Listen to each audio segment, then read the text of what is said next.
box. I don't know, but I do know that Steph was upset.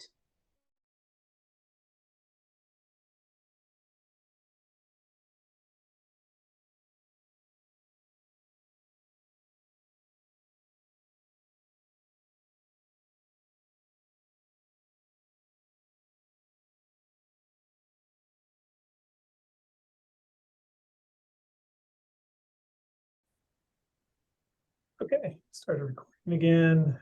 Should we go ahead and admit? A minute early. They're on their way in. Oh,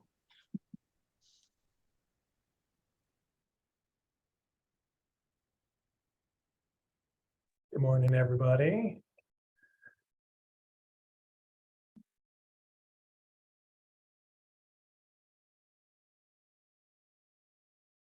Give it just a minute for everybody to pile in. While we're waiting, who's got money down on whom this for the Super Bowl? Anybody in the chat? Who's going to win?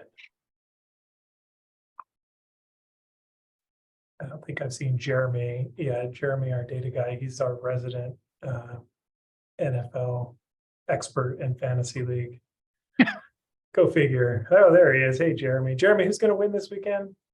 I think it's the Eagles because I don't know if Patrick Mahomes is gonna be 100%, but yeah, the Eagles just too much for everyone at the moment. So I think it's the Okay. Eagles, Evan. There you have your hot tip, folks, and so make sure you get the over under on that one. Okay, well, let's go ahead and get started. Welcome everyone to our Data Assessment and Accountability Network meeting for February 7th, 2023. Today's agenda, go through our welcomes and introductions. We have just a couple of accountability updates. We're going to drop right into specifically But it's the regular. Discussion about the ESSA, because I've had a lot of questions, and I'm sure a lot of you may be wondering, like, how did this school qualify in the identification for CSI ATSI? We're teaming up in the middle of our presentation to talk a little bit about the loss penalty, and because it's having a big factor, probably played a big factor in some of your schools if they're identified for ATSI. And so we thought now's the time, with the window opening soon for the CASP, and LPAC's already open, and there is an LPAC participation rate penalty different than the loss, but to talk about a little bit about strategies for monitoring your assessment and making sure you get the participation rate where you want it to be. And then the assessment team is going to give you some of their updates. And then Marcus Betancourt from ETS has already joined us, and he'll provide an ETS update and move it on. So just our DAAN team. Yes, we are a champion. We're champions here. Evan Bartleheim, I'm the project director for accountability and data literacy. I'm joined by Hillary Weissman, my colleague here, Stephen Bartlett, Stephanie Fortunato, Margarita Sandoval, and Jeremy Van Leeuwen. Just a reminder today, for housekeeping purposes, we're just here to provide you with information that's relevant to data assessment and accountability. If you know the state lately, things are bound to change. I can tell you already there's certain things that I'm pretty sure are going to have to update to you, but this is current as of yesterday, right? And they are subject to change. Drop your questions in the chat. We'll answer them live if we can. We like to be thorough, though, in our responses. So if we aren't able to answer you in the chat today or live, we'll definitely get you in our follow-up, which will include in the DAAN Digest, which will come out a week from Friday. In Canvas today, and I think Canvas has been dropped in the chat there, we have our slide presentation linked, but we also have some ESSA eligibility things, including there is a ESSA dashboard technical guide that includes ESSA identification, which you may find helpful. And then we have a link to a Power BI tool that I will be sharing later. We also have a number of links to take you to some resources for monitoring your participation in your assessments that the assessment team will be talking about. And if we add anything more, we'll add those after the fact. Going to make one last plug here. If you could fill out our DAAN survey, we have 2 more of Stefan's books. We're not going to be happy till everybody in DAAN has a copy, I think, but we have 2 more that we held back. And so if you've already filled it out, you're already entered. Okay, we're going to take one more drawing for the last 2 books. But if you haven't filled out our DAAN survey, please do so now or at some point. The link is in the PowerPoint. And we're just basically trying to assemble a little database to share internally with DAAN users so they know who's using what student information system, who's using what assessment system, who's using what data visualization tools. We'd like to be able to connect districts and charter schools so they have like people with like interests or like needs. So if you could fill that out, that would be fantastic. So right into accountability updates. Hillary, just let me know if anything appears in the chat that I need to answer. We had a RAN meeting last week. Just a couple of updates there. One with regards to the teacher assignment monitoring data. As you know, last year, this is the TAMO data. They will be populating this in the SARC, but at the RAN meeting, they just only recently got the file from the California Teacher Credentialing Commission, and it takes a long time to clean that data up to make it usable. So your SARC won't be populated for a while. And just remember, it'll be updated if you're using the MyCDE Connect for your SARC assembling and then uploading. It'll happen automatically behind the scenes. If you're using another third-party vendor or you're filling out your own template, if you're using like doc tracking, they'll get the data. When they release the data, they'll upload it. And just make sure that your link that you submit through the MyCDE Connect for your SARC, if you're doing an individual link per school, just make sure that you have the updated link. So it gets the right updated list, but you don't have to go back to your governing board. That teacher assignment monitoring data does play a role in the development of the Williams list for Williams monitoring. And so even though CSI, ATSI list is out and that schools will be identified for Williams, with the exception of DOS schools, for Williams based on CSI, ATSI, schools can also be identified if they have more than 15% of teachers misassigned. So until that data is done, they can't actually release the Williams list. So stay tuned for that. And when you see the count, and I'm sure some of you already have, of the number of ATSI schools, it's going to be quite a year for the Williams team. And we know why Casey retired when he did. I think he saw the freight train coming and he's like, I'm out. Also, the dashboard college and career measures report, a lot of folks use this for their LCAP metrics. It includes things like the A through G completion, the CTE completion, college course completion, that, A through G, CTE combined completion rate. And these are all metrics that are usually in the college and career indicator, but without a college and career indicator, they still like to publish them. But that data will be coming, it will be released in the spring, but there was some concern that if you're relying on it for your LCAP metrics, it might not be timely enough. However, there are alternative sources available in CalPads. And if you have questions about that, I can just shoot me an email and I will definitely let you know which report to use to find that data from the 2021-22 school year. And also there was an acknowledgement. I know some of you, your schools received the Distinguished Schools Announcement awards this year. Congratulations, that's fantastic. And there are 2 categories, but the announcement didn't come with any criteria as to which category you were in or which category you were selected from. And they acknowledged that it was a little bit of a mess. The accountability unit was working in conjunction with the communications unit at the CDE, and they know that they could do a better job next year and make it very clear. So if you were awarded that, I don't know that they're going to be clarifying. They're still trying to get other data out that's really pressing, and they're strained in terms of personnel. But next year they do promise to improve the communications around that. So just take a quick glance at the chat. And I wanted to talk about, because I'm sure that the emails and calls I received yesterday were just the tip of the iceberg in terms of the understanding and help us understand the communications around the ESSA identification. So this year as a rule, this is the U.S. Department of Ed mandated that the state of California resume the identification of schools that are eligible for comprehensive support and improvement, CSI, and additional targeted support and improvement, ATSI. There is no TSI yet. They've never really figured that out.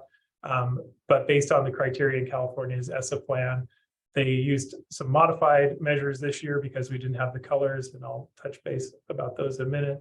But the data files were uploaded on Friday. They're publicly available at the links that are included in here. If you haven't downloaded it, you can download it, see which schools, you can see multiple years worth of data.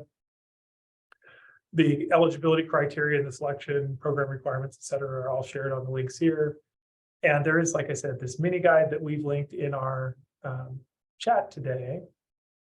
I actually just have to click over real quick because I saw an email came in from the CDE.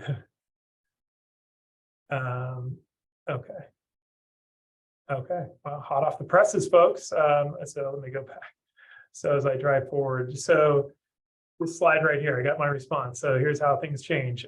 So it's the CSI, as you probably know, has two categories: the low grad rate, so a school that is has 3 years of graduation, average graduation below 68% is identified for grad rate. And then there's CSI low performing. And CSI low performing is an identification of the minimum 5% of the lowest performing schools, Title I schools in the state. So they have these criteria and they apply the criteria until they get to that 5%, and then they don't apply any more criteria. So in this case, they reach that 5% threshold and probably slightly above that 5% by applying just the first two criteria. So any school with all very low status, and this is the all students measure, or the schools with all very low but one indicator of another status. And so those were the schools that were identified for CSI low performing. They had to be Title I, they had to meet these criteria, and that's where they stopped. My question was, and I will have to update this slide as well, and I just got the answer. For ATSI, they applied those two criteria and the third criteria to meet the ATSI, and the dashboard technical guide for ESSA actually said they only applied the first two. And so I emailed to say, I saw some examples yesterday and working with some of our districts that really don't fit that. And so they did just confirm, and they will be updating the dashboard technical guide. But these first three criteria were what were used to identify schools for ATSI. Again, they have to be for ATSI, it has to be a Title I school. And so that was another slight bit of the holdup, was they look to CARS too. If you're responsible for CARS, the updating of the Con app, that system has some determination whether you're considered Title I or not. So there were some changes in CARS at the last minute that shifted. But just to give you a sense, so not a lot of changes with regards to low grad rate. So this is the 2022 data. We had 82 schools identified for low grad rate. Now keep in mind, this year the DAAS schools did not have a separate one-year methodology for grad rate. So all the DAAS schools that previously benefited from the one-year grad rate were subjected to the 4 and 5 year grad rate for determination. So that increased the low grad rate. They also went back, by the way, retroactively, because it's supposed to be 3 years worth of data, and they recalculated it for DAAS schools. So if you had a continuation high school, they recalculated the 2 prior years grad rates using that 4 and 5 years, so that could be an apples to apples comparison to get the average. So there might have been, and it's not going to appear on your dashboard, but for the calculation for ESSA, they did that. So this is not too much higher though than 2019, when we last had a full dashboard where we had 68 schools identified for low graduation rate.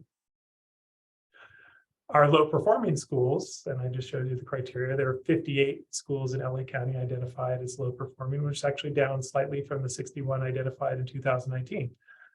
The good news if you're CSI, and I think, again, this is eligibility, and I think this the model, it's still hard to get our mindset like, if we're identified, this is bad.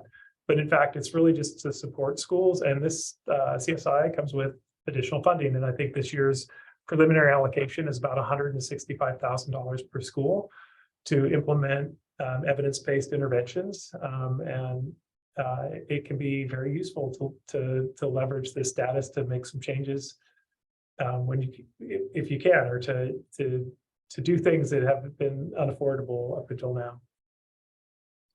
We have to take a drink for this next one. So ATSI is where things really blew up, and we'll talk about why. But we had 1,400 schools approximately identified for ATSI this year, and this is a lot. And of course, chronic absenteeism is the culprit in the room, because when you have a really small student group that may have not generated more than 2 indicators, maybe it has 2 just barely, because their count of students is right at that cusp of 30 students needed. If they had enough to have a chronic absenteeism, very likely that chronic absenteeism was in the very low category. It's probably very high chronic absenteeism, but in the very low indicator. And if you had just 2 indicators, then it would have met the criteria. So we know we got a lot of schools that got identified for ATSI. I had one district yesterday, they had a school identified for ATSI. They also were recognized as a distinguished school. So go figure, right? This is how wacky it is this year. And that compares to 175 in the prior year. It is what it is. They had to conform with the federal requirements. And we'll talk just briefly about the requirements for the school, but it's really just a 1-year thing. This list is going to be updated after the 2023 dashboard comes out. They have to, because the criteria will be modified once we have colors on the dashboard again. But temporarily, yes, we have 1,400 or so schools just in LA County. So you are not alone. If you have any schools receiving Title I and they had any chronic absentees, it's very likely that they were identified. I know we talked to one district. They went from having 1 school identified in 2019 to having 16 identified this year. So I thought it might be helpful to be able to talk to your sites about what it is how the determination was made. And so our friends at San Bernardino County had created this visualization tool that uses the dashboard data files. And it's really handy. And it's actually, I'll bring it up here in just a second. The thing about it, I just realized yesterday, though, that there's a rule that, as you know, if you have at the district level, so this applies only to school districts, the student group is 30. You need 30 to generate a performance level, with the exception of foster youth and homeless, where at the district level you need 15. And so they had to insert some logic in this visualization that would suppress the cell phone bars if there were less than 15. Sorry, if there were less than 15 for foster youth and homeless and less than 30 for the others. The same logic, though, I realized, because this convenient dashboard shows school level, and I'm going to show you that because it is handy to talk to your schools about it. But in some instances, I discovered, I say, oh, that same logic, they didn't split it. So you'll see performance levels for small student groups, which actually didn't get performance levels, but it's in the data file, so it pops up because they think, oh, but at the school level, you have to have 30 or more, and that includes charter schools, so you have to have 30 or more. So with that in mind, let me just quick check the chat.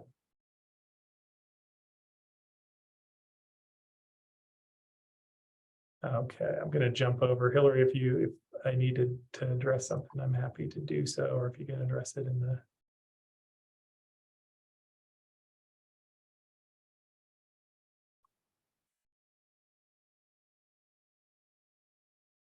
Sorry, wrong tool. I'll share that in a minute. So I just want to go to orient you. This tool is in your,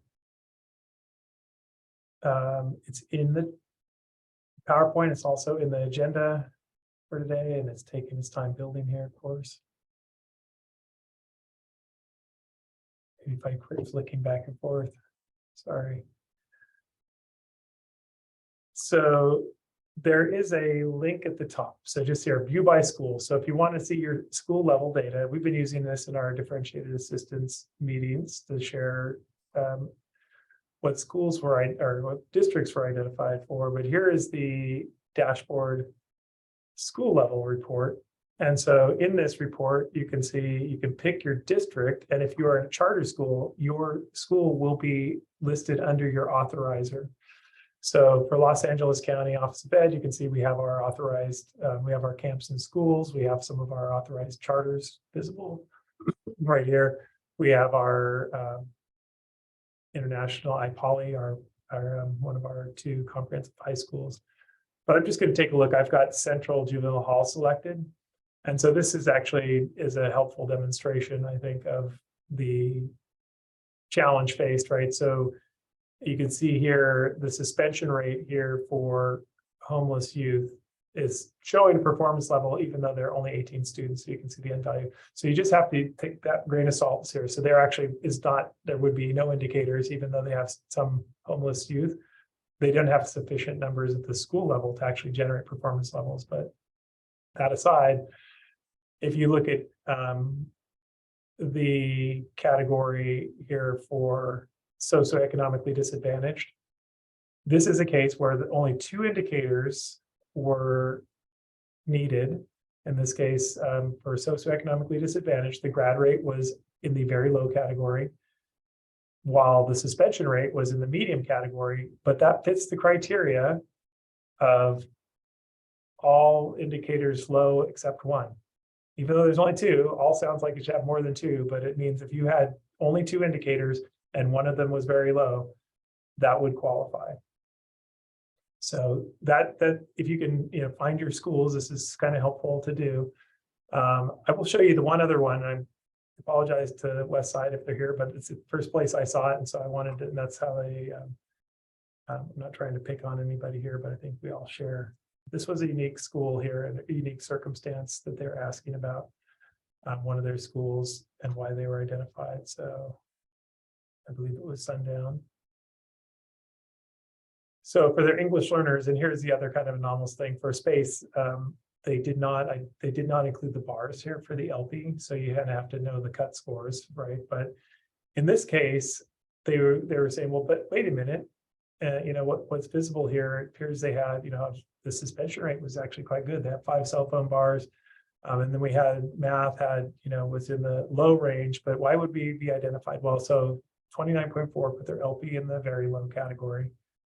Then they had ELA was very low and chronic absenteeism was very low. So this is the third indicator, which is the 5 indicators. So they had 5 indicators, the majority of which are very low. So this is that third tranche that I said it wasn't not indicated in the dashboard technical guide, but they could be updating that. But you may find if you're going through here and you're like, what was the criteria? This might be the other one. Otherwise, it typically is they're all low. They're all low but 1. And then the majority, they have to have 5 though, majority are low. So let me go back to the PowerPoint. Hillary, do we have any questions that?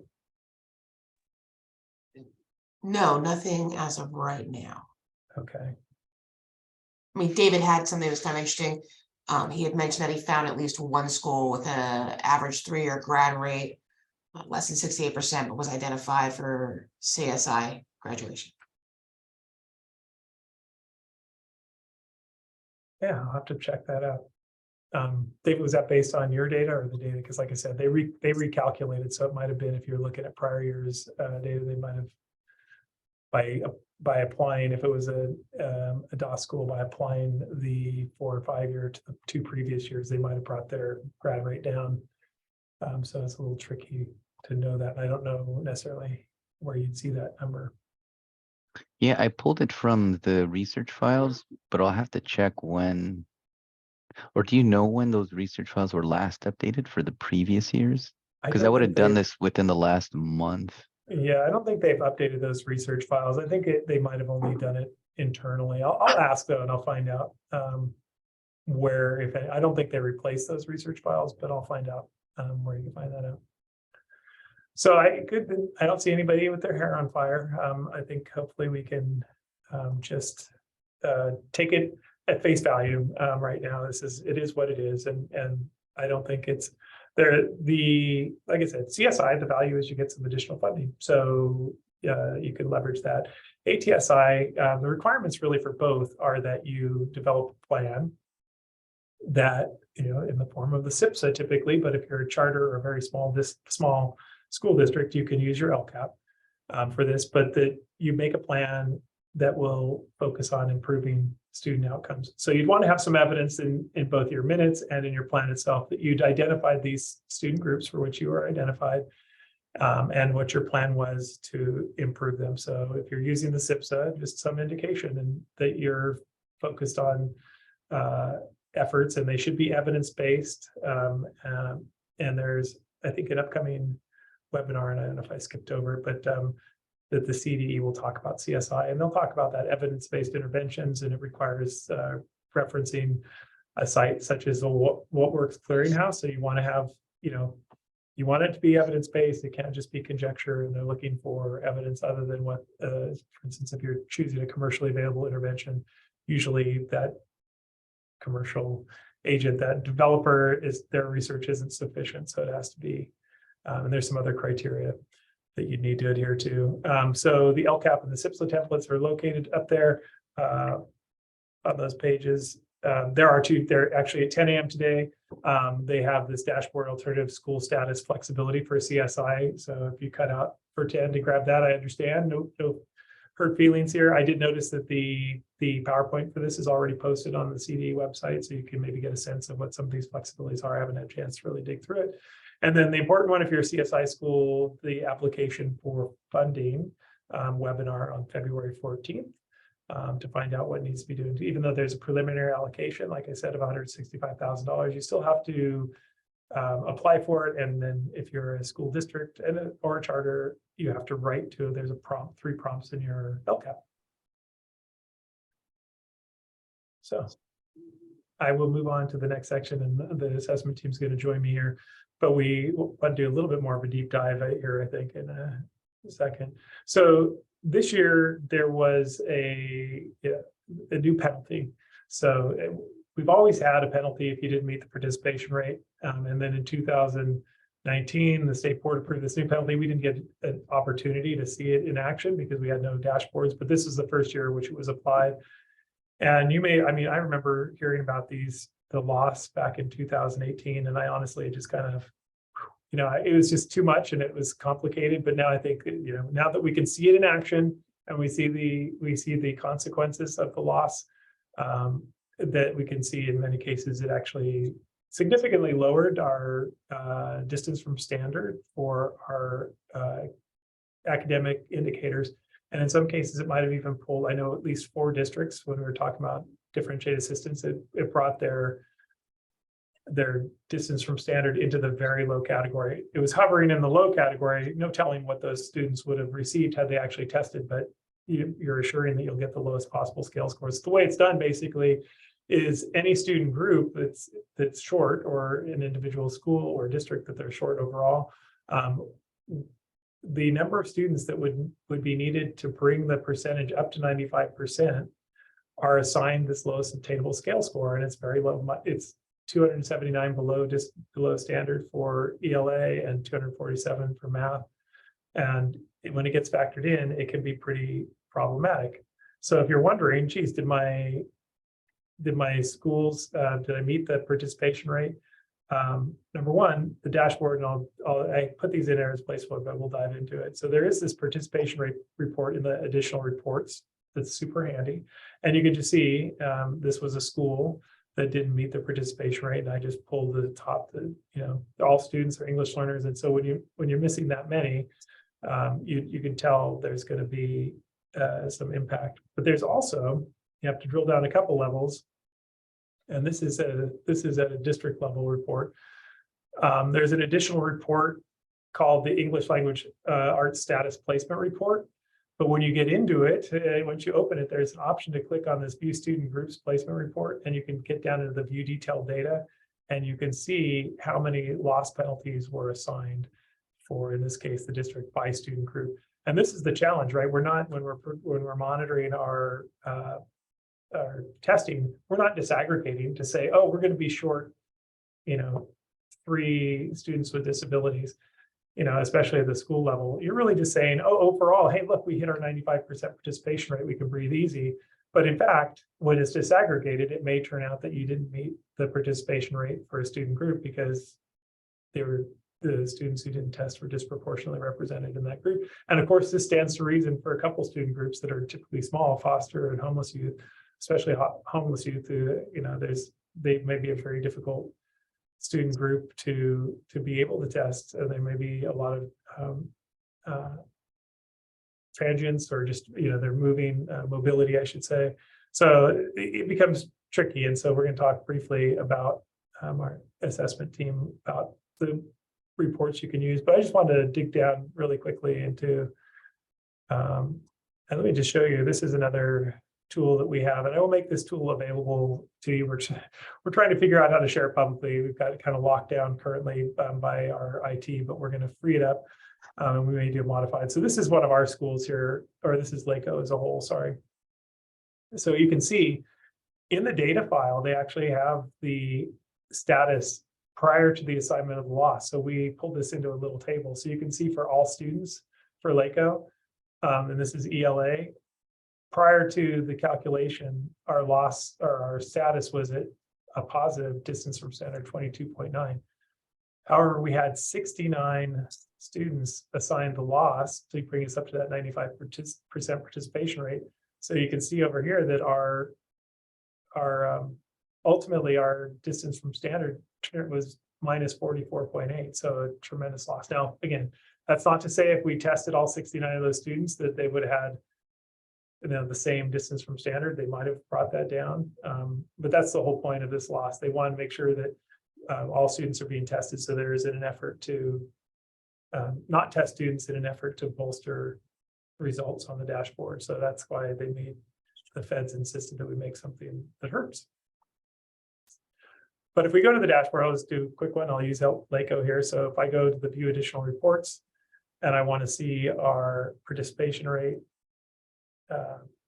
you can see pretty quickly.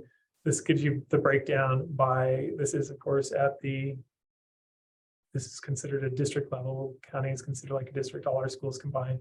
And you can see the number of students who were tested and then the percentage completion rate. So that's pretty straightforward. If we go back though to, like I said, the English language arts or the math status placement report, this is pretty handy, especially if you're in a district and you're trying to see all your schools at once. I can click first on, from here, I can actually see the placement levels and I can actually click on the view detailed data here as well. And I can see by school how many students were assigned to loss.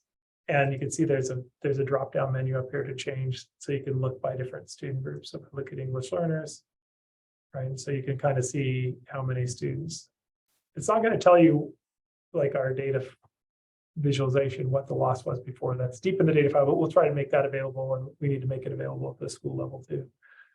But to go back one level, so that's if you're looking, so individual schools though, and I'll just do this at the county level, could also do the same report from here, but click on the view student group. So if I'm an individual school, I can go right to here and then view detailed data, and it's going to give me that table breakdown. So if you're trying to look at your individual school or you want to emphasize for your individual school sites, what impact the inability to test all their students might have had. This is a good way to kind of make it pretty clear. And now this is to acknowledge too, there are a lot of reasons why students aren't able to test, including parent opt-outs, but there's nothing you can do about that. But it might be a matter of communicating to your parents the significance of the importance to you as far as how teachers are using the test data, and trying to mention the impact that it has on the dashboard, the implications if there are any. I don't know, I respect parents who don't want their students to test, especially last year. It was a very stressful return to school, and a lot of people felt like state tests might have been just too much for their kids. But yeah, the impact on the dashboard makes it pretty challenging for accountability folks. So the best we could do, I guess, is focus on getting our participation cleaned up. And to that end, I'm going to ask our assessment unit, they're going to take over from here and share some insights, and I think Stephen might have been doing a deep dive on the dashboard also. Great, yeah. It's good to see everybody and talk about avoiding the loss. Let me share my screen and we'll share this screen. I want to start with something that is a sort of a cross-reference of the duties of individuals in DAAN, and that's with data. And I don't want to underestimate the issues that can happen when CalPADS data are causing an issue with testing. Here's an example from LPAC Initial. From the CSIS listserv. I've seen a lot of you in DAAN on CSIS listserv, and I know how valuable it is for many of you.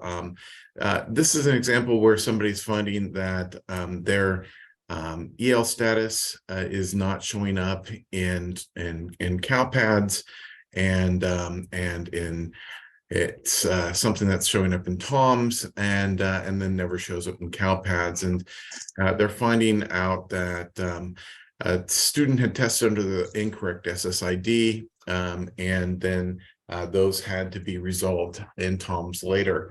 That type of issue can be at the core of some of our testing issues.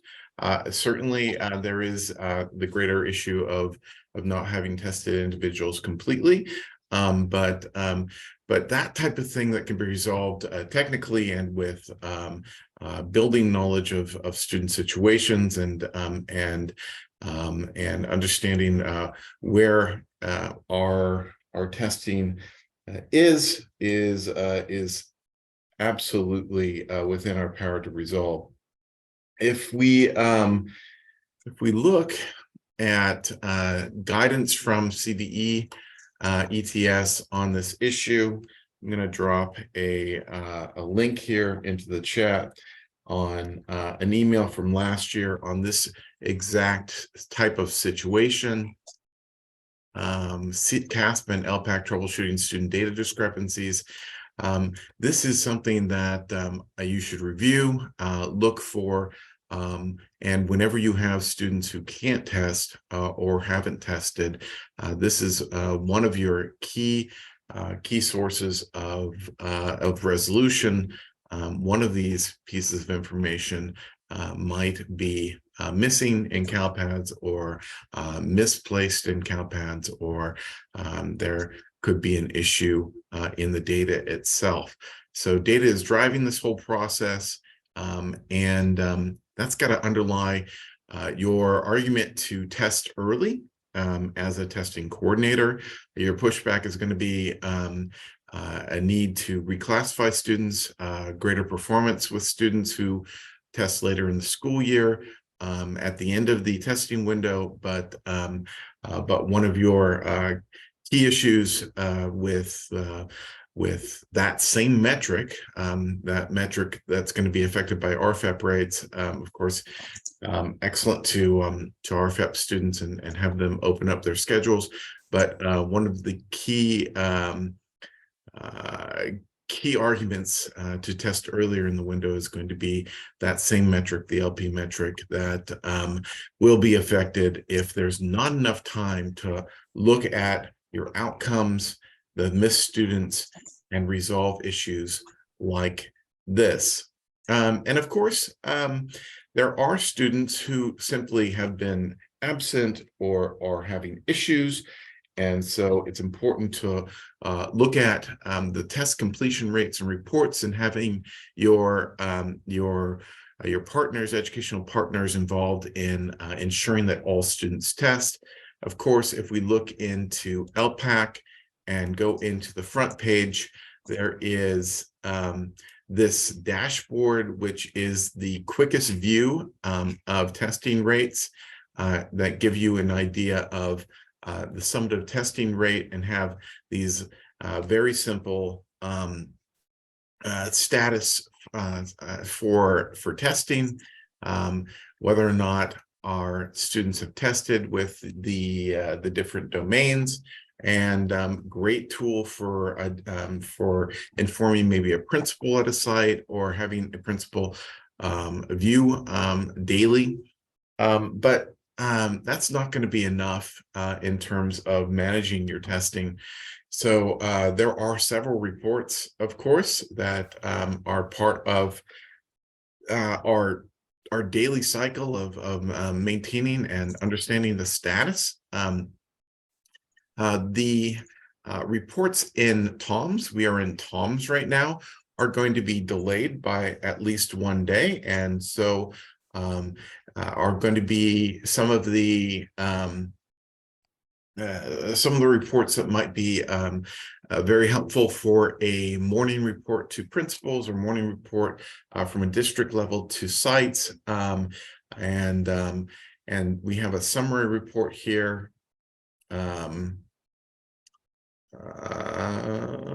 A summary report here, LPAC student completion status report.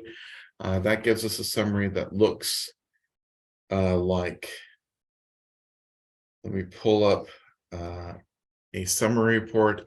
Looks like this. It's not going to have any student demographics. In fact, all of the versions of these reports except are not going to have student demographics in it. So that is going to be an issue that will have to be dealt with on the other side. This will give you your total eligible, total started and completed, but not any detail on a student level. Good for making sure that a site has started, but once a site has started, managing that individual student completion here is going to be essential.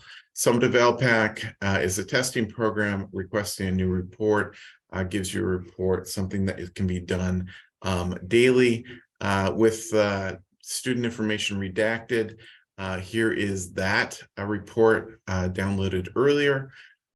This is giving you domain level completion status, and doesn't tell you whether or not the status is not submitted or not. It's got a completed or not started status, and the place where you're going to find the most detail is going to be if you go into the completion status system. This status system that has the word TIDE and Cambium assessment. The TIDE system is going to be your most detailed and most up-to-date version. It's almost real time.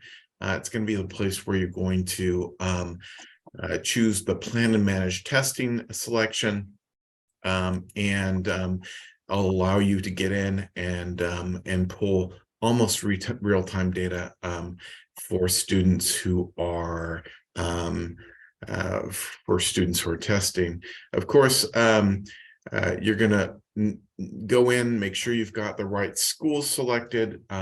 You need to ensure that you've selected the correct test instrument. This, I think, defaults to interim assessment blocks, and so it'll bring up completely irrelevant data if you're not selecting that. And then I always try to bring up the broadest scope of information, and from that filter in Excel on the other side. When you generate a report here, you export it to a secure inbox. That goes over to a place up here, and you download it from up here. I believe I have a redacted version that we can look at.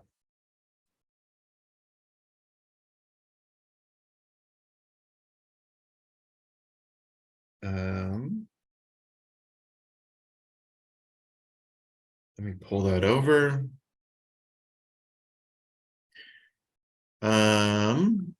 This has some test examiners or test administrators named in it, but otherwise it's redacted. It's got start date, complete date, and whether or not things have been paused. this pause is going to be one of your key go-tos for making sure that incomplete tests are completed and submitted. The status is going to have a variety of incomplete testing statuses that you're going to review and make sure students are scored and that scoring is completed and the students have their tests submitted. That's just a really quick overview of what it looks like to manage testing. When we managed it, or when I was managing this at a district, I would keep an offline spreadsheet of all of my students, comparing CalPads with TOMS. I would go one by one through that spreadsheet and ensure that every student had a reason for not having tested if they're being missed in the schedule. Very important to do that so that you're catching students who are data discrepancies, data issues, and being able to resolve those. Otherwise, you just won't see it if you're not looking at both sides and comparing CalPads and comparing TOMS and involving your enrollment staff, involving your principals, involving each of those departments in that discussion. It's going to lead to something being missed. There is another avenue, of course, and that's your data system, your SIS. I found oftentimes when I was looking for test results in LPAC for students who were coming into the district, if I was looking for an SSR, for example, let me see if I can find the SSR report.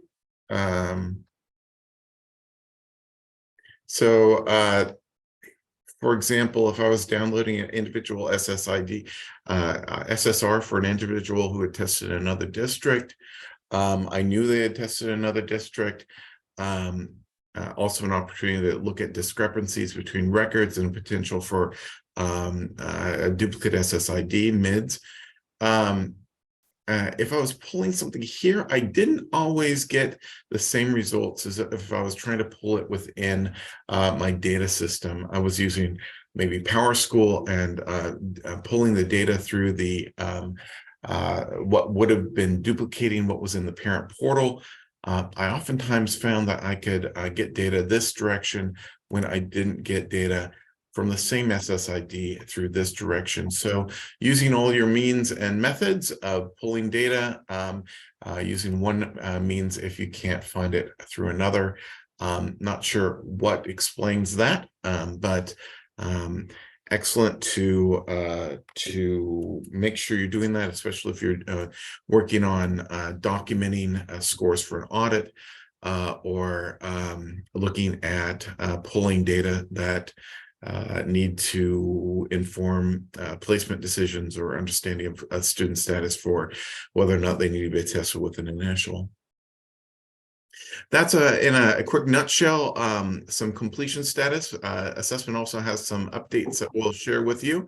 I don't know if we're going back to Evan, and before we do that, let me know how that's going to work. Yeah, we have some questions I wanted to address live before we go to the assessment update. Thank you for that. And let me see. So first of all, one question that arose, and I'm so grateful. Our colleague, Rachel Garcia from the LCAP State and Federal Program Unit, she joins us for DAAN, and she pointed out there's a question about Title I and ATSI, and I had forgotten this. But thank you, Rachel, for catching me. But as you can see here, for ATSI, Title I and non-Title I schools are eligible. So if you have a non-Title I school and they're on the ATSI list, that's because only CSI limits the eligibility criteria to only Title I schools. So that's why they're on that list. So I don't know if that makes you feel any better about being on the list, but that's why. And the question I saw that was Are all ATSI schools also CSI? No, no. So CSI has a more stringent criteria. And they identify, they look at the dashboard, they look at the all students. So you qualify based on your all students. ATSI, oh, I see what you're saying. Can they be both? No, you're one or the other. So the CSI schools that are identified for low grad rate and low performing are removed from the list, and then they use remaining schools to generate ATSI. So of course, the one thing I want to say too is I didn't mention here, but it kind of touched on it, is the Williams list includes CSI and ATSI. So Williams monitoring, which, you know, a lot of these schools have never gone through Williams monitoring. More to come on that one. I know that our Williams unit has been, you know, gearing up with the expectation we have a lot more. I don't know what Williams monitoring will look like. And this list will be revised in a year, as will the Williams list, based on the big change. They're not holding it for 3 years. And the Williams list isn't being settled until we kind of return to a more standard dashboard. So I will defer to my colleague Francisco Jimenez here for Williams. We'll get more information out to you. There are a couple more questions, though. I want to make sure we cover them. I think that the link that was mentioned on Jeanette, I will drop that in the chat here in a minute after I get off, but I found it just this morning. So it's under the CSI webinars page. Let's see, that one student in one subgroup at a site shows getting the loss penalty, but there are only 10 valid students in the group. So we have no DFS for the group. Strange. That is strange. So the one thing, yeah, they calculate that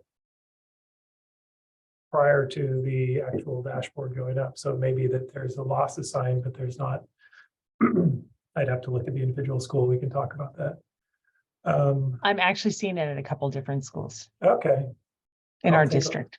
Okay, I'll take a look at the file there for you.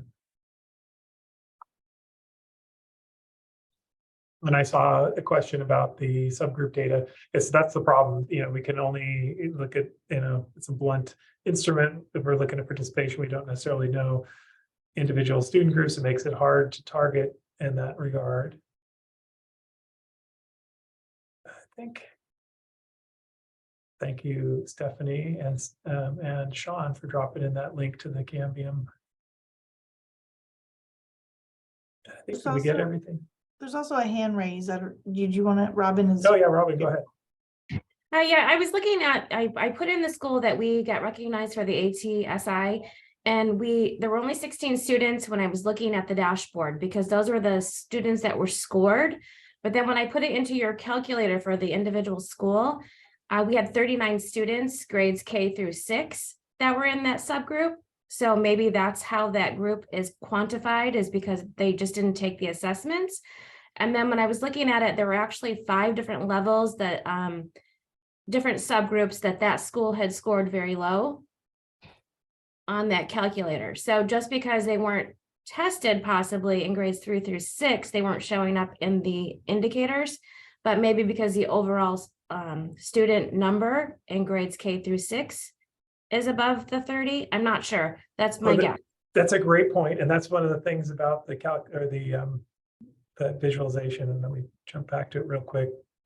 That these, you can see these differ substantially, right? So, you know, partially what you'll find, especially with these little student groups, is because pupil achievement reflects only grades 3 through 8 and 11. It's only there's another factor that I don't even want to wade into, but it's like, it actually is supposed to be, the participation rate is not established by this. The participation rate, you test everybody who's with you and they apply the grace periods, but the actual calculation ultimately reflects students with continuous enrollment up until testing window starts. So there is some other factors that may pull kids out. But then you get to the suspension rate, chronic absenteeism. This is a different measure. Number one, they include more grades, right? So suspension rate is all grades, and TK is considered kinder. Not that hopefully you're suspending TKs, although I don't know. I had toddlers once too. So But chronic absenteeism is likewise it's a K-8 indicator. So you pick up a broader expanse of students, and both of these use cumulative enrollment.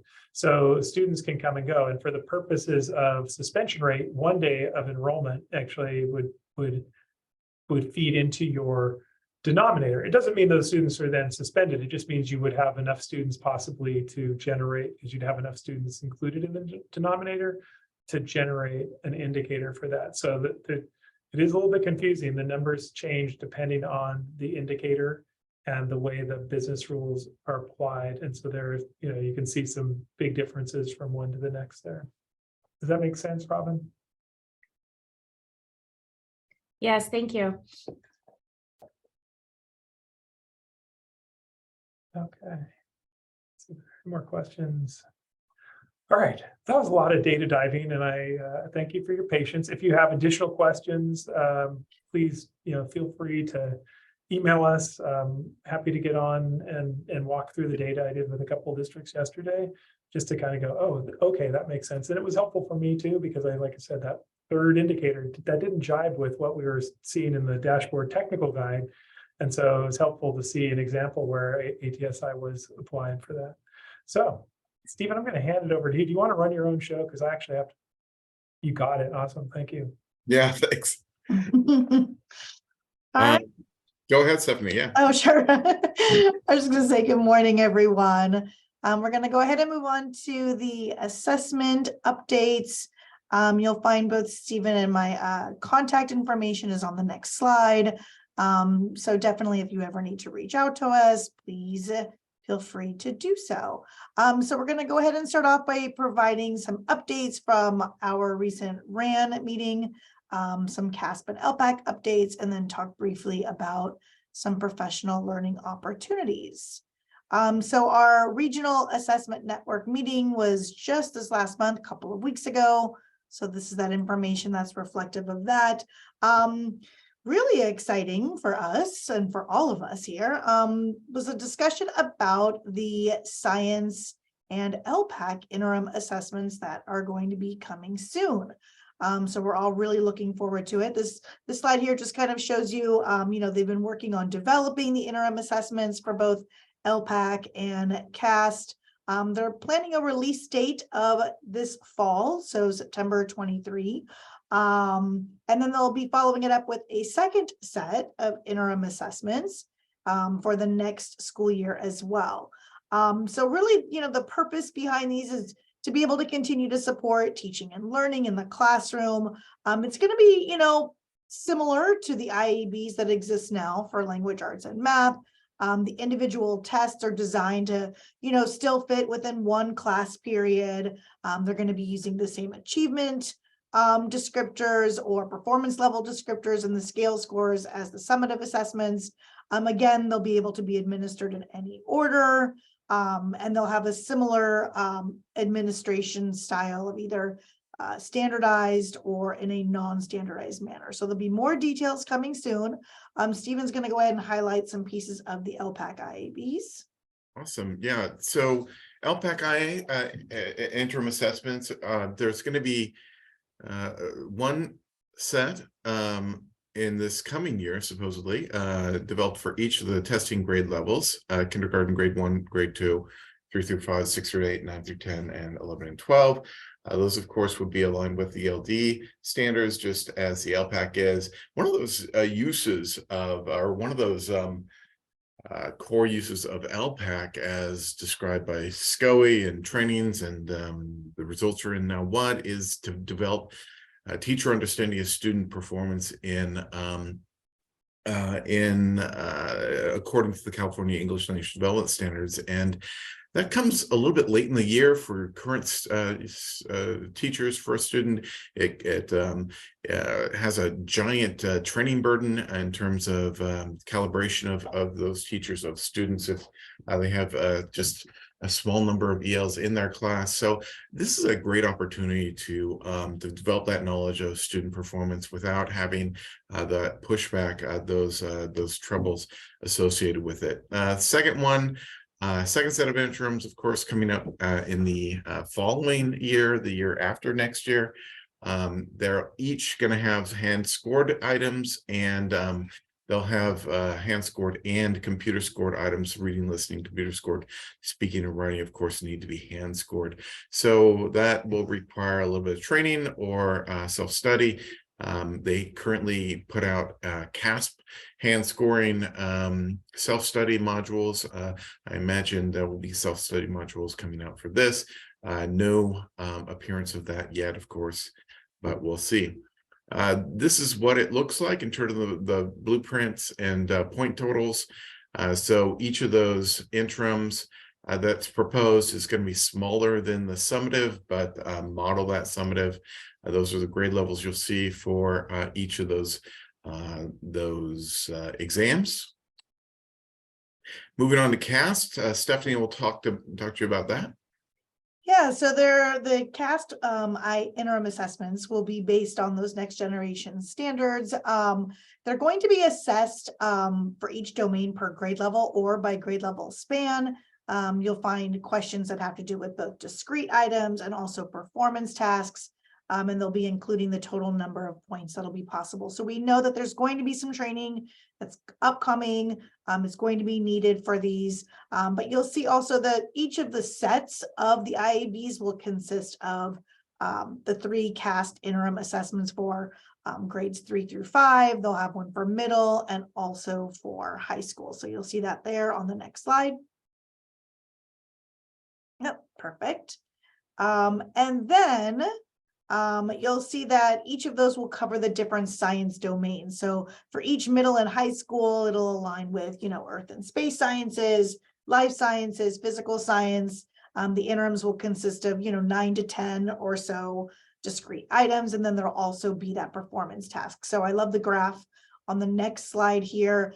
They're really planning to take this to the State Board of Education for approval. I believe that's happening very soon. And so I love this table because it kind of does like a nice high level summary of what you're going to be looking at for each of the grade levels or for the grade level spans. Keeping in mind too that, you're looking at, let's say, 5th grade, we know that students take it in grades 5, 8, and high school. But the same thing with like the IABs that exist now, you can have students take it from any of the grade levels. So my mind is already thinking about, as I'm a 5th grade teacher, having students take the IAB from grade 3 and 4 when they're in my class, but also making sure that those grade 3 and 4 teachers are also administering those interim assessments in science. Same thing with high school, that you've got 6th grade teachers and 7th grade teachers administering IABs before they also even get to 8th grade. So just, supporting the notion that, we need to make sure that that science instruction is going on, not just in those testing grade levels. So more to come with that, but it's exciting news. So next up, we want to just go ahead and talk about some additional updates coming. You may have seen that there was an email that was sent, I believe, just this last week about designating LEA coordinators for the 23-24 school year. For LPAC, that deadline is April 1st. And for CASP, that deadline is by July 1st. So making sure that you're working with your superintendent. And also, if you're a direct funded charter school administrator, making sure that, if you're listed in the California School Directory, that's the person that's responsible for designating that LEA CASP coordinator or LPAC coordinator. So just making sure that you are working with them as well. You may have seen at a recent coffee session, this new feature here, which they are referring to as CARS, the Crisis Alert Review System. This is already now up and working as of January 10th. You should be seeing when you're logging into your comms account. There's that CARS tab that's right in the upper navigation bar in TOMS. And it's replacing really the current process of how LEAs were notified about any crisis alert. And this is really where student responses that really, warrant an immediate attention, maybe a student that's, suggesting having some sort of experience with physical harm or emotional abuse, or that maybe the student might be causing harm to others. So this alert system now is going to be coming to the LEA coordinators and also to the superintendents. And it's really that notification where when you're in that system, you need to make sure that you're responding to it. Otherwise, that alert will continue to be sent. until someone, sort of checks the box that they've read it, and that, the next steps are then planned. All right, so also some CASP updates. You may have also seen recently, I think this was just a couple of weeks ago, there was the email that was sent about the different options for being able to train your test administrators. There are these options here. I heard really great responses last year for those who were using the Moodle site to have teachers actually log in and go through the tutorial that was in there. I heard it was really well done. I've already watched it for this year. It's so easy to be able to use to get teachers in there to kind of go through the whole process. But you have some options. So you can use that Moodle account. You certainly are able to provide, local training at your district. And there's also, a direct link that's provided as well on that CASP site. So we can go ahead and drop that into the chat. But we highly recommend, I love that Moodle site to be able to use it. I think if you've got teachers who are used to using Moodle for LPAC, it sort of kind of continues with that as well. But I will go ahead and drop into the chat the direct link that you can find on the CASP website as well. So there's a few different options that you can use for this school year. All right, some other updates too. You may have seen in the February update from California Outreach, there was a release of some new manuals and quick reference guides. So there's the PDF version of the directions for administration for the summative ELA, math, and CAST. Also for the California alternate assessments for English language arts, the test administration, there's also a subset of schools that are assigned to Form 2 that will be required to participate in second scoring. So there's some information about that as well. And also those test login instructions, if you are a district that's using the California Spanish assessment, that is available as well. So hopefully you've received that email. If not, you can certainly click on these links later on to be able to access those new manuals there. All right, so turning now to the California alternate assessment. I know we've talked in previous meetings about the California alternate for science. We know that that's been underway since September, but also just as a reminder, making sure that your test examiners that are going to be administering the California alt to students in language arts and math also will need to complete that Moodle course. You can find now the directions for administrations that are available in TOMS under the resource tab as well. Again, that training, that tutorial is available in Moodle. So the CDE's done a really nice job of kind of centralizing all of that. Do make sure that you are checking for your form assignments and also making sure if you are identified as a district for second scoring, that you've got that information that's there as well.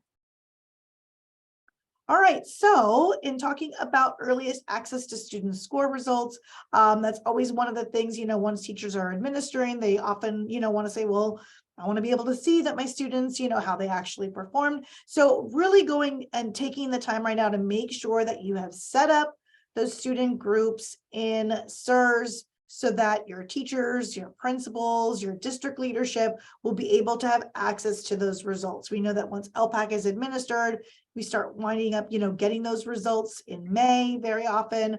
And then close behind it is CASP results. So just make sure that you are going through that, the appropriate staff has been assigned the appropriate role in SIRS or in TOMS, excuse me, so that they can access those results in SIRS once they're available. And just going through that process of making sure that you're setting up those student groups. It takes a little bit of time, super worth it. But if you're also, a district that's using those IEBs right now, sort of a great opportunity to get teachers, used to the practice of going into SIRS to check their data. So hopefully you're already on top of it and you've got those student groups that have been set up. And oh yes, this was just recently released as well. Lots of updates I'm noticing. There have been some updated versions of the parent guide to understanding that have been released. So you want to make sure that you check out the CASP site here. There are, really quick, they're nice, two-page flyers in, language that's very easy to understand for our families. as to, the who, what, where, when of what those tests are all about. So we really, really recommend that you get in there, start getting out this information to your families now. It's never too soon. So that you can kind of, clear up any questions and understandings about the test administration. All right, lots of CASP updates there. I'll go ahead and turn it back to you, Stephen, for some LPAC updates. All right, yeah, so looking at LPAC, let's start with the calendar. This is the California Assessment Timeline, of course, as you are undoubtedly aware. Summative LPAC, Summative Alternate LPAC Test Administration window opened February 1st. It's available through May 31st. And of course, for each assessment, test examiners need to complete training prior to administration.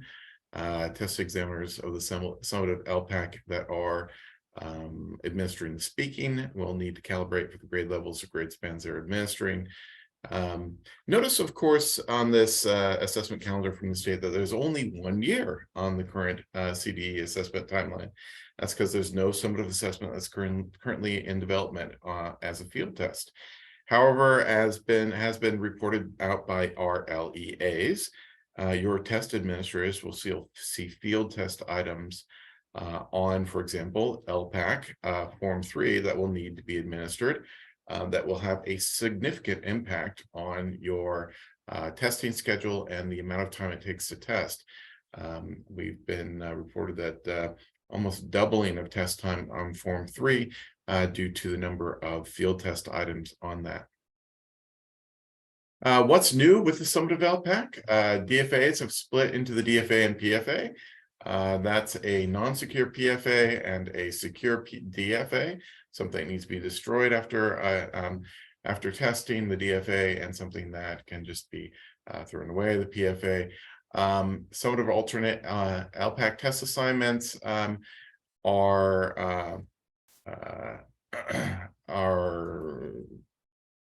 in. Korean SSRs are now available, and they have some guidance on stairs and appeals. ETS provided guidance on what to do when a student who should have tested with the alt starts on summative and restarts, and restart guidance for mistakes due to misunderstanding of the stopping marker. Some of those key issues that have shown up in prior testing scenarios, creating stairs reports. An email link is available in the PowerPoint. If we're looking at that crossover between CalPADS and ETS, one of those key key things that you'll find during the testing season is ETS emails addressing LEA LPAC coordinator, changing CalPADS data. These happen for ELAS status and for special education status. Prior to testing, of course, confirm that students' test settings have been correctly selected in TOMS. Demographic data for students testing during summative alternate LPAC, summative and alternate summative LPAC administration is up to date in CalPADS and TOMS, including any changes that need to be made to a student's primary language, which may affect the language of a student's score report. It's critical that there are business processes in your LEA that include updating CalPADS on an ongoing basis throughout the year. These data are, of course, as you know, used for multiple operational purposes that support the ability to assess. And so registering students for statewide assessments, including the LPAC, identifying whether students are English learners or IFEP, students are EL and IFEP. Those statuses are determined automatically based on student performance on the online initial LPAC, but you want to ensure that that message has been received into the SSID that you have associated with the student, and if there are discrepancies in perception, that those are researched on the data end.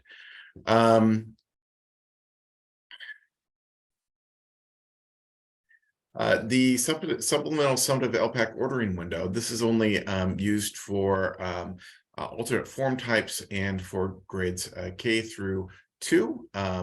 If you didn't order during the initial LPAC ordering window, your answer books for writing for K through 2 summative, you can do your full order during the summative LPAC ordering window. And if you need more due to an enrollment change, you can do that now. That window opened on January 13th, about a month ago. Don't let yourself time out before the end of testing. Recommendation from last year, in a March 15th, 2022 email about the summative LPAC return of writing answering books, ETS reminded us that as a minimum number of writing answer books are needed to start the quality control process for scoring and reporting, as well as the data analysis field test items. Early bi-monthly return of K2 summative answer books is a good practice continuing. It's a good practice to continue into 2023. So make sure you're submitting early and sending in early any of those processes that might need to happen so that we have enough in there to get our results earlier and earlier. There is a test security audit that is used by ETS to protect the integrity of LPAC tests and CASP as well. LEAs are randomly selected for test security audits for each administration year. Districts that are selected for a test security audit are contacted to schedule a site visit. I believe if you haven't been contacted yet, it's you're already not in the list for this year. But there is a tool. It's a great tool for previewing interview questions that will be asked during an audit to internally evaluate your practices, even in a year you're not being visited. By download, you can download this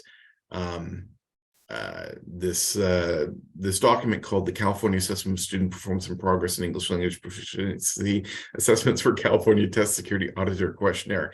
It is absolutely identical to the auditor questionnaire that the auditor will ask you questions from.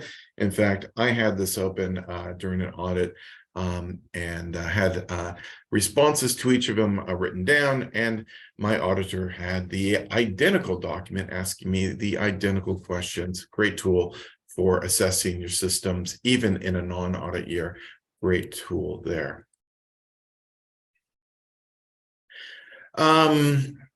Looking at CASP and LPAC coordinator supports, I believe I saw Marcus here. Extraordinary tools for getting answers. There's a FAQ section in the website on CASP.org and LPAC.org. I believe they kind of funnel into the same area. I happen to like FAQs that you can look at all the answers to all the FAQs. So I never know what I don't know, and I like seeing the FAQs and reading through them and see what other people are asking.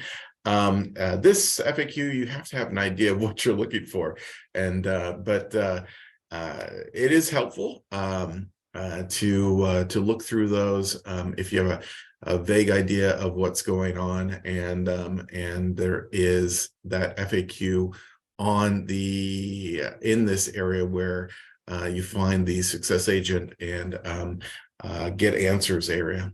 Contact Caltech. There's the phone number. There's still chat. It starts with a robot, and I believe goes into a communication with a human being. There's that email address, region11@ets.org. And Marcus can give you more information about that a little bit. Professional learning opportunities. We have several upcoming professional learning opportunities in assessment available to you through LACO. We will drop this catalog link. I'll drop this catalog link into, if I can find where the Zoom controls are, there they are, into the chat. And This link goes to a comprehensive list of all the current year offerings we have coming up this week. Stepan Mekatarian and talking to teachers about using data to inform instruction. We have Jeff Swears talking to teachers and instructional leaders about how to connect to the content in a performance task so that students don't show up in a CAST performance task lost. We have our weekly Wednesdays at 1, definitely originated by Elise Yerke and now continued here by Stephanie and myself. You can also access the breadth and scope of accountability and data literacy with the ADL catalog as well. So that looks a little bit like this. Oops. It looks like a blank screen. It's got these cards. You go through here and you can link directly to some of these signups to these events. If you want to choose assessment category, it's in here somewhere.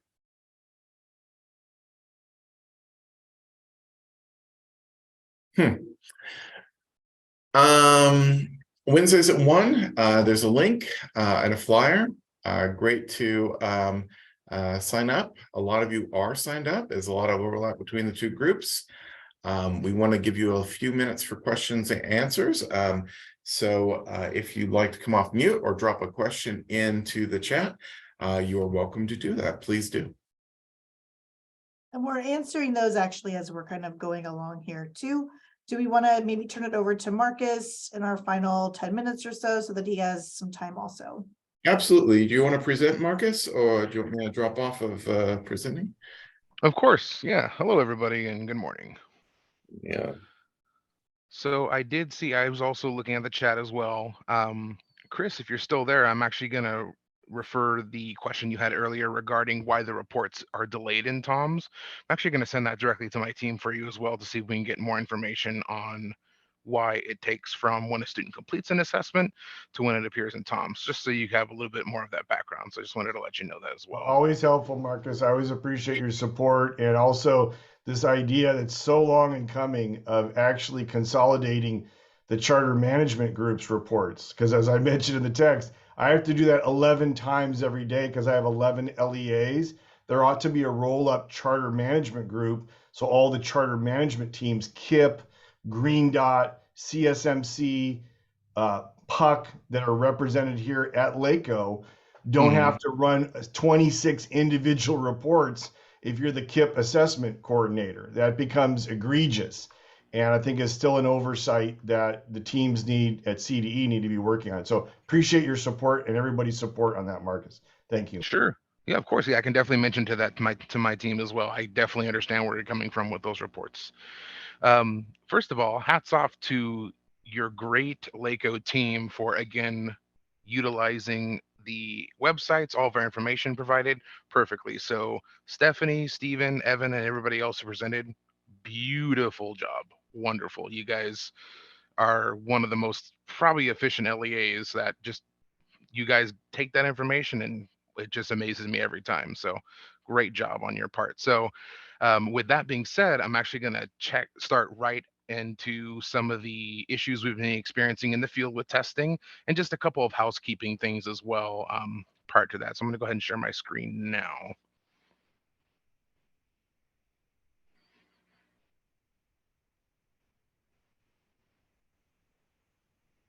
Okay.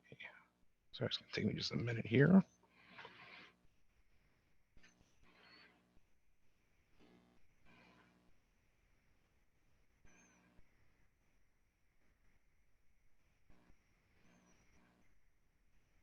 Because just a couple of things. I'm actually just going to go through my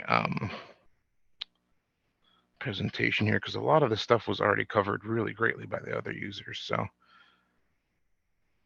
So just a couple things to go over as far as prior to a lot of your CAST windows opening up, and then the current LPAC summative window that opened on February 1st. So we're getting a lot of contacts from the field regarding TAs specifically and them accessing the TA interface and only seeing interim assessments show up. So one thing you would do want to check is making sure that those users have actually completed those security forms in order to make sure that the correct test based on the role that they were assigned is appearing in the TA interface. Come across a lot of times where even if they're assigned to multiple sites, they need to make sure that those security affidavits, and I mean for site LPAC coordinators and test administrators and examiners, they're signing the test security affidavit. So that needs to be signed at least the minimum of 30 to 60 minutes prior to actually accessing the TA interface. Now, one question I come across a lot is they'll access the TA interface and saying, hey, the forms are not appearing for me. Why is that? The forms aren't housed within the TA interface. They're actually housed in TOMS. So a lot of time what happens is they'll log in when they're given their role, but they will stop at the point of creating their credentials and not fully log into TOMS until they reach the landing page. If they don't do that, what happens is the forms do not appear for them to sign and complete. So just wanted to give you a heads up on that as well. And then again, LEA coordinator, site coordinators, you can always check the security forms and a remote administration status report. That's going to allow you to see when those users actually completed the required security forms. And in the spreadsheet itself, it'll give you a timestamp on when they actually completed it, what day and what time as well. One thing prior to the administration, whether that be for summative LPAC or for CAS, please make sure that all of the designated supports accommodations have been either uploaded for the students, whether that be manually selecting them and then saving that in the student profile or through the file template. One thing that I'd like to address specifically is I know a lot of you use the SACE templates to import that and then use our template. One thing again, in the prior administration years as well, SACE claims that the TOMS report is exactly the same as the report we provide in TOMS. However, I have noticed these past administration years and this administration year that SACE sometimes includes fields that are not applicable to the TOMS report. So what will happen is all of the test settings that have been either input or saved, they'll actually shift all of the cells because SACE is including a field of information that, again, is not pertinent to the TOMS report. And then when you go to validate, it generates a lot of errors and it's kind of confusing. So please make sure that all of the information that you're pulling from your SACE templates and you're copying and pasting into TOMS, just ensure make sure that there are no fields. One really good example of this is a last name. There's no last name or first name needed within the TOMS template. So those last names are getting pasted onto the TOMS template and generating errors. So just make sure that any information that's not required in TOMS isn't being accidentally included on the copy and paste from SACE. Now, when you upload those test settings or manually select them and save them, please allow at least 24 to 48 hours for all of those settings to reach the actual test delivery system. Same thing goes for test assignments. And then what Stephen was talking about earlier with the demographic information. A student that is uploaded from CalPads and shows a test assigned in TOMS, that doesn't necessarily indicate that the test delivery system has also picked up that information. So a lot of this transfer of demographic information, test settings, and test assignments take about 24 to 48 hours. So just keep that in mind as well. Again, with the initial LPAC, as this is ongoing, if the students are unable to be tested at any point due to illnesses or chronic absenteeism, just make sure that you're documenting every attempt made to test the students and keeping that in their cumulative file. I get that question sometimes from LEAs, not able to test the student. As long as you're documenting that, that should be that's sufficient. As Stephen had mentioned before, the completion reports, I'll go over this just very briefly. Let me go to the next slide. So as he had shown earlier, definitely use these completion reports if you're looking to get more real-time information when students complete the assessment, as opposed to TOMS, which does have that date up to 24-hour delay. So here's a couple of common login issues that will be experienced possibly throughout the administration year. I've gotten a couple of emails and calls about that as well. So the first one again is no test available. Usually when that message appears, that's indicative of a student just being uploaded from CalPads into TOMS, but TOMS not not giving the information to the test delivery system just yet. Again, that takes about 24 to 48 hours from when the information is first established in TOMS to actually reach the test delivery system. An active test, this is one that has popped up a couple times already this administration year as well. So typically this message appears when a student has already completed that domain. So go ahead and feel free to check those completion reports again, just to make sure it'll actually show the date and timestamp in which the student completed that domain. So inactive test usually has to do with students who've already completed that domain and or subject field if it's for CASP. This is one that appears usually for the students right at the beginning of the administration, checking to make sure that the information is entered correctly. There's a couple different things that happen. Most of the times what happens is the student is not selecting CA from the drop down on their end. Sometimes they'll accidentally select another state and this error generates.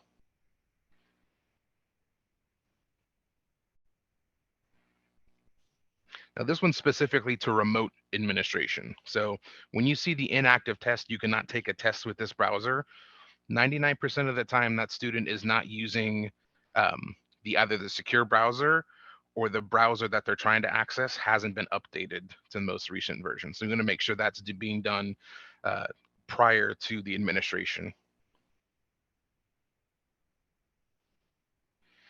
This one has to do specifically with students having the yes or no indicated for remote testing. So this message appears when students do not have the yes or no indicated in their TOMS profile or through the test assignment upload, the remote video permissions for remote administration.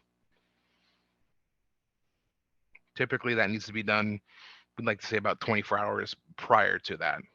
So if the student will be being administered to remotely, just make sure that you're checking that so that they can have their remote video permissions set to yes.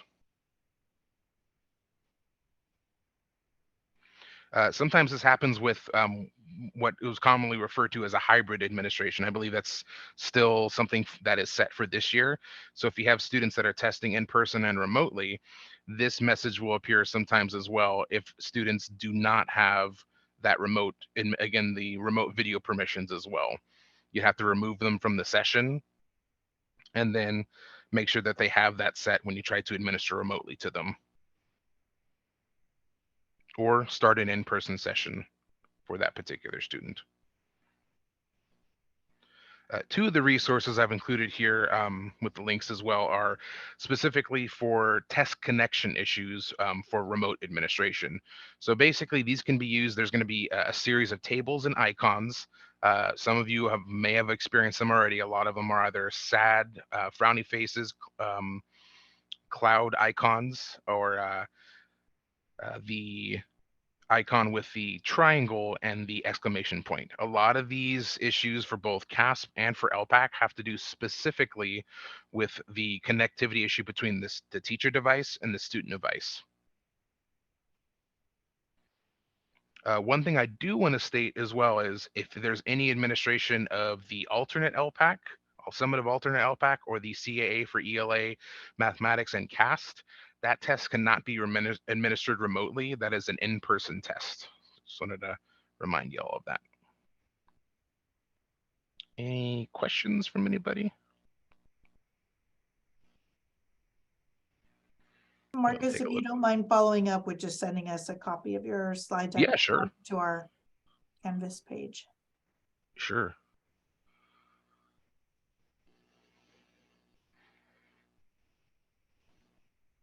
We've been going through and answering some of these questions in the chat as well.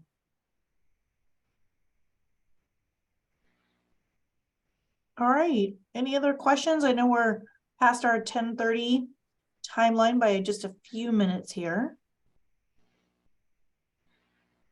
Hillary, is there anything else No, we've circled to most of these, and those who have not or direct message, we will include them in the DAAN Digest follow-up next Friday, so everyone will have the responses.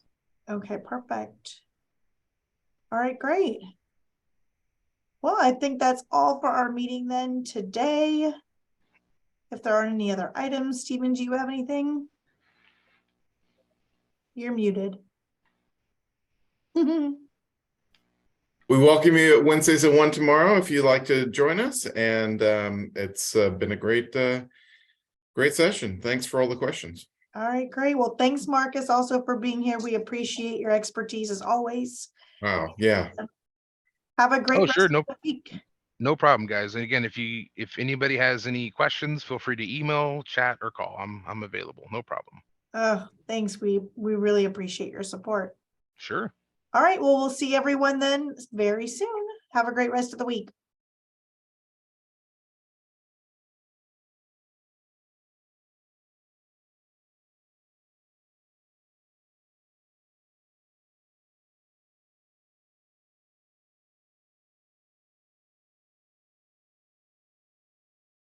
We want to hit stop record.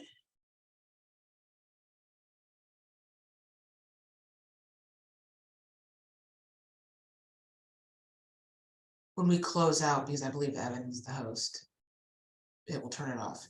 Okay, perfect. So I'm just gonna wait, see if there's anyone else who has questions. And then we will go ahead and close it out. He should have the recording.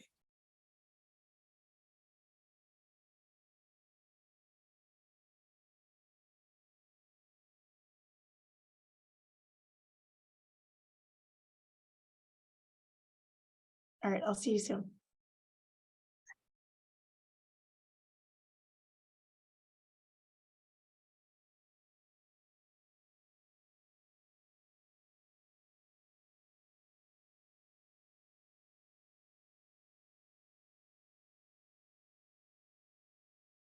All right, we're gonna go ahead and close out here. If you have any questions, please go ahead and send an email to either of us. Otherwise, have a great day and a wonderful week.